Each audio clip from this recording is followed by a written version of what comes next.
realize that you are vibrational beings and that you are choosing vibrationally, which means you are choosing by your attention to something.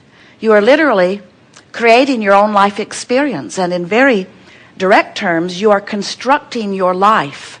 You're constructing it thought by thought, word by word, mood by mood.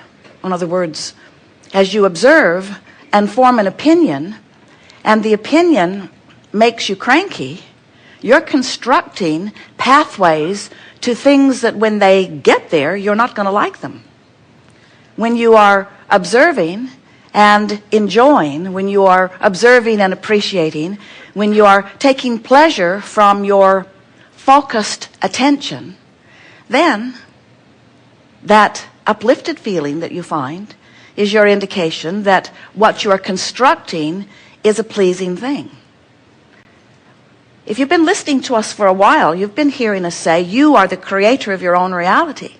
But it's almost as if you don't believe that, or you don't understand how it is that you create, because you're not always that deliberately focused and therefore deliberately constructing pathways to things wanted. And the reason for that, we understand, part of it is you need some experience in order to come to your focused conclusions about what you want to focus upon. Certainly, that's part of this diverse universe. You want choices in order to choose. But a lot of people talk and think and speak and read and blog and read and talk and speak and think and blog about a lot of things that they don't want. And it is as if they don't realize that they're constructing pathways. We're not kidding you. If you could see an aerial view where law of attraction is gathering the cooperative components, you would understand that a little bit of attention to a subject causes you to emit a signal that makes you part of the stream of consciousness relative to that. So not only do you contribute to this faster moving, more robust stream, but you make sure that you are constructing pathways that include you in an experiential way, in a manifestational way, in a real life experience way in the process of that. In other words, the manifestation will show you the pathways that you have carved out. So when we talk about deliberate creation, when we talk about the science of deliberate creation, when we talk about the powerful law of attraction, when we talk about the art of allowing, what we're talking about is you consciously recognizing that you are all day, every day, in every waking moment. Because in every waking moment, you are focused upon something. Whether you are pondering the past, you're still focused. Whether you're observing the present, you're still focused. Whether you are imagining into the future, wanted or unwanted, you're still focused. And in that focusing of your attention, you are constructing pathways. Pathways created by you and augmented and, in fact, completely enhanced and supported by the powerful law of attraction, who is bringing the cooperative components that represent what you have constructed every step along the way.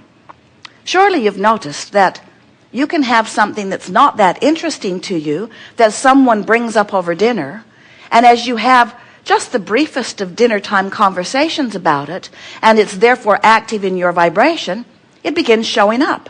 You begin noticing it. Suddenly, you're rendezvousing with the television when it's talking about it. Or you're rendezvousing with a headline on a newspaper that's talking about it. Or you're rendezvousing with someone else standing in line at the airport who is talking about it. In other words, you can't give much attention at all to a subject without activating it sufficiently enough in your vibration that you construct pathways. Now, sometimes the pathways that you're constructing aren't significant enough that it requires any of your attention. So you construct a pathway and more of it comes and you think it's interesting or a coincidence or maybe even lucky.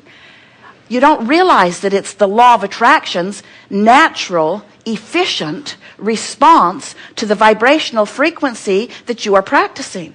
So what happens with most of our physical human friends is that rather than practicing deliberately in an attitude of everything I think about or talk about, I'm constructing pathways that will end up in manifestation, instead of looking at it that way, most people just think and speak all over the place, talk about the wheel that is squeaking the loudest, or poke around at the problem that is troubling them the most. So many of you have magnificent lives with several factors that are just really wonderful and worthy of conversation. But the things that are working well often aren't the things that get your attention. Those things are working well. Why give them any attention? Let me talk about what isn't working. I would like to come to this gathering, sit in this hot seat, and talk about my issue. And we say, and construct a pathway for more deprivation of what you want, while you're constructing with a justifying. In other words, we get it. When you're not where you want to be, you want to know why, or you want to explain why. As you see other people looking at you, maybe thinking that they're thinking that you should be in a place different than you are, you sort of want to explain why you're there. And so a tremendous amount of your thought, of your construction process, is about explaining why you're standing where you're standing, which just makes sure that you keep standing there longer. Have you noticed? Different places, different faces, but the same old things keep showing up in your experience, not because you constructed a really hefty, hardy thought way or pathway and it's still proving itself to you, but because you keep constructing it. If you would stop today talking about those things that you've been worried about for years or weeks or days, or that thing that started bothering you yesterday, if you would today make a decision that you're not going to talk about it, that you're going to talk about something that is constructing a pathway towards something that you want instead, you know what would happen with that pathway that you've constructed? Even if you'd constructed it for 50 years, 40 years, 30 years, 20 years, 10 years, do you know what would happen with that pathway? It would peter out within 30 days. It would peter out and it would cease to exist. Your point of attraction would no longer be connected to this unwanted thing if you would stop renewing your vibrational connection to it. But most people, because they don't understand law of attraction, they don't even know they're vibrational beings, they don't even know they're emitting a signal, and they certainly don't know that law of attraction is responding to the signal. So they're just out there flowing and blowing all over the place, all kinds of construction of all kinds of things. And then when something unwanted shows up, they go, who knew? It just came out of the blue, they explain. And we say, it did not come out of the blue. It may have come out of the oblivious, but it didn't come out of the blue. It came out of the vibrational construction.